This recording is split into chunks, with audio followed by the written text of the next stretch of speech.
Bonjour et bienvenue sur gcompris.com. Alors dans cette vidéo, on va s'intéresser à la relation de Chasles. Parce que quand vous travaillez avec des vecteurs, eh bien cette relation, on l'utilise très souvent. Et donc on va d'abord expliquer à quoi elle sert et ensuite les erreurs qu'il ne faut pas faire. Alors déjà, que dit la relation de Chasles? Eh bien que quand vous additionnez les vecteurs AB et BC, eh bien ça donne le vecteur AC.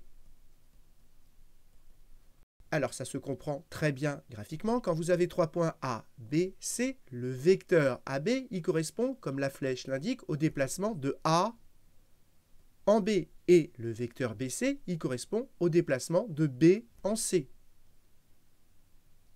Et la relation de Chasles, elle dit que quand on va de A en B, puis de B en C, au final, on est allé de A en C. On est allé de A en C, et c'est pour ça que cette somme, elle est égale au vecteur AC. Et donc, ce qui est important de bien comprendre, c'est que pour appliquer la relation de Chasles, il faut que ici et là, on ait la même lettre. Autrement dit, il faut que le premier vecteur finisse avec la même lettre que celle utilisée pour le début du second vecteur. Alors, faisons un deuxième exemple. J'ai le vecteur Mn plus le vecteur Nr plus le vecteur Rs. Alors, regardez, ici, on a la même lettre, et donc ça fait MR. Ça me fait le vecteur MR plus le vecteur RS. Et là, comme on a la même lettre, eh bien, on peut à nouveau appliquer la relation de Chasles, et donc au final, ça fait MS. Au final, ce qu'il faut comprendre, c'est que si on est allé de M en N, puis de N en R, de N en R, puis de R en S, au final, on est allé de M en S. Voilà pourquoi tout ceci, c'est égal au vecteur MS. Alors, quel est l'intérêt de la relation de Chasles? Eh bien, regardez, quand on a une somme, ici on a 3 vecteurs, eh bien, la relation de Chasles, elle permet de simplifier la somme et de l'écrire avec un seul vecteur.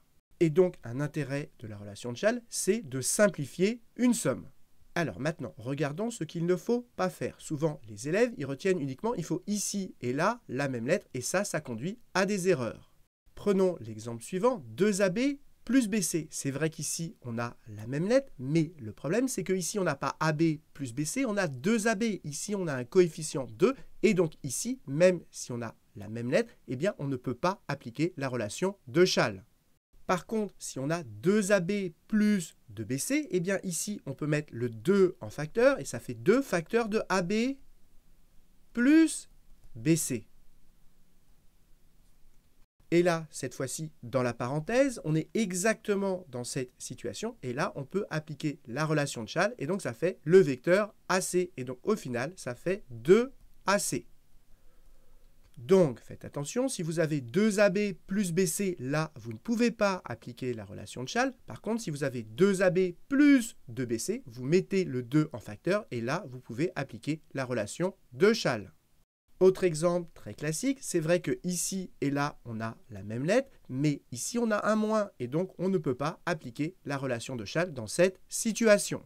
Et au passage, n'oubliez pas que moins AB, c'est l'opposé du déplacement de A en B, c'est-à-dire le déplacement de B en A. Donc moins AB, ça fait le vecteur BA plus le vecteur BC.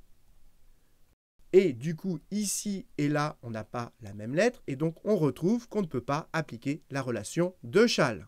Et au passage, je me permets d'insister parce qu'on l'utilise très souvent, quand vous avez moins AB, ça fait BA. Par exemple, si vous avez moins Mn moins le vecteur Mn, eh bien ça fait le vecteur Nm.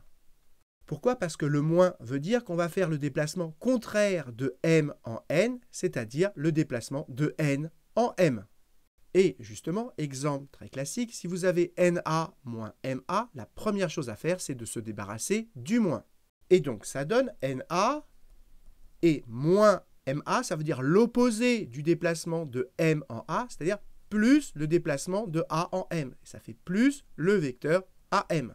Et donc, regardez, ici et là, maintenant, on a la même lettre. Et donc, on peut appliquer la relation de Chasles. Et donc, ça fait le vecteur NM.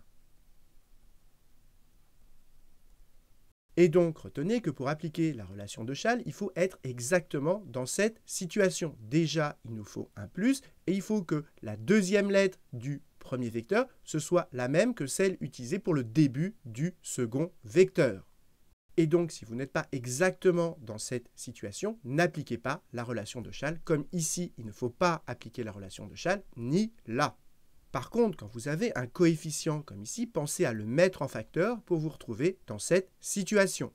Dernière chose, pensez à vous débarrasser des moins parce que du coup, comme dans le dernier exemple, ça permet ensuite d'appliquer la relation de Chasles.